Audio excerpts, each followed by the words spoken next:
let's talk about Anthony Gordon, because he is another key element to this counter-attacking kind of approach that we saw on Saturday.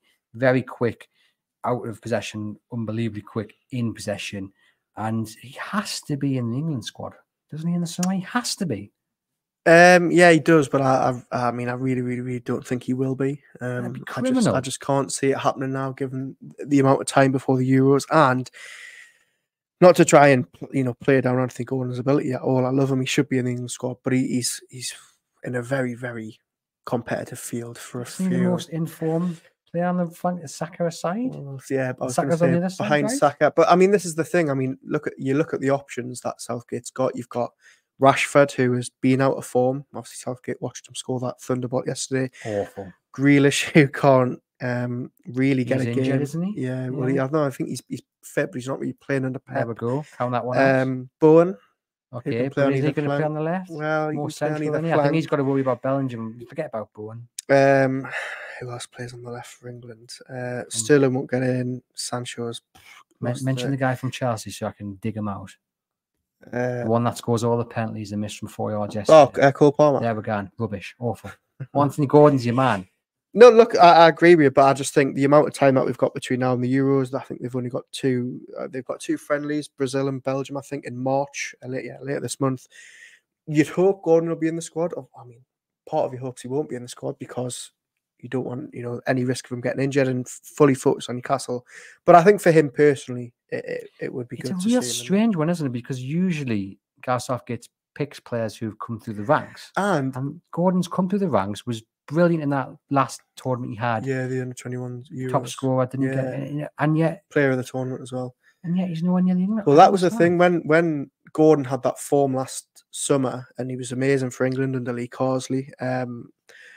You thought, okay, well, if he can just have a good start of the season, then Southgate, he's going to be a shoo-in. And then he does have a good start of the season, and he's not. So for him personally, I hope he does get a late chance to impress. But you think at this stage, what more does he have to do? That's the key question. What more can he do to force his way in that England squad? Like Cole Palmer, I'm joking. He's not an awful player.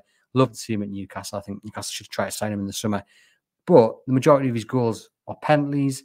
Take that away. Anthony Gordon's got more goals, if I'm not mistaken. What's he on now? 10 goals for the season? Yeah, I think so, yeah. He's been Newcastle's light in what has been a dark few months in truth. And for Gareth Southgate to effectively ignore him, because it doesn't seem to be anywhere near his thinking, is absolutely baffling. And you can guarantee that Cole Palmer will be in the England squad. You can guarantee Marcus Rashford will be in the England squad. And actually, the players in form who deserve to be in that squad will not be in it. So if Jared Bowen continues his great form, I know he's been included there and thereabouts, but him or James Maddison, Southgate will pick James Maddison. And it's baffling because he needs to start picking players in form, and there's no one in better form right now than Anthony Gordon. I think just on the Rashford point especially, I think you're probably right. I think if I was a better man, I think Rashford's got a much better chance because he's been there and Southgate knows him. But I was watching Rashford yesterday, who, apart from his absolutely fantastic goal, was very, very poor, weak on the ball.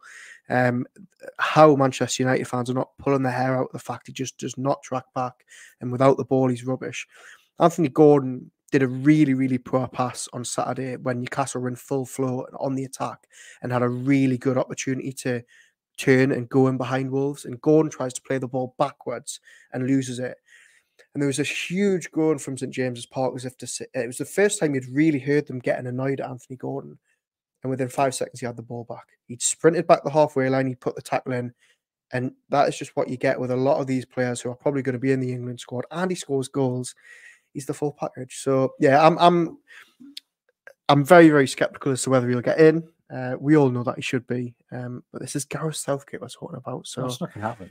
I'm not a better man, but I'm willing to bet quite a lot of money that he won't get in the England squad. And the other thing as well, the thing with Marcus Rashford is that it's been well documented. There's slight concerns over his attitude potentially. And Anthony Gordon had that moment last season, didn't he, down at Brentford when he got subbed, and he wasn't very happy. We all know what happened, and it was kind of a watershed moment. It was in the balance, and he needed to react well, he got his head down, he worked hard, and look where he is now. It Newcastle was the United, making of him, wasn't it? yeah, Newcastle United would not be where they are now Yeah. without Anthony Gordon this season, and that is a real test of character. And he's come through with flying colours, where he's effectively seen two paths ahead of him. One is the path to somewhere else but Newcastle United.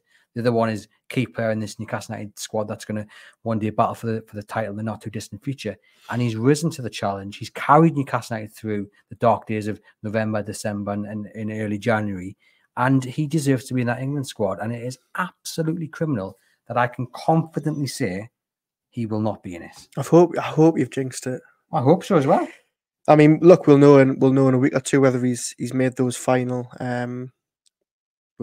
friendlies. But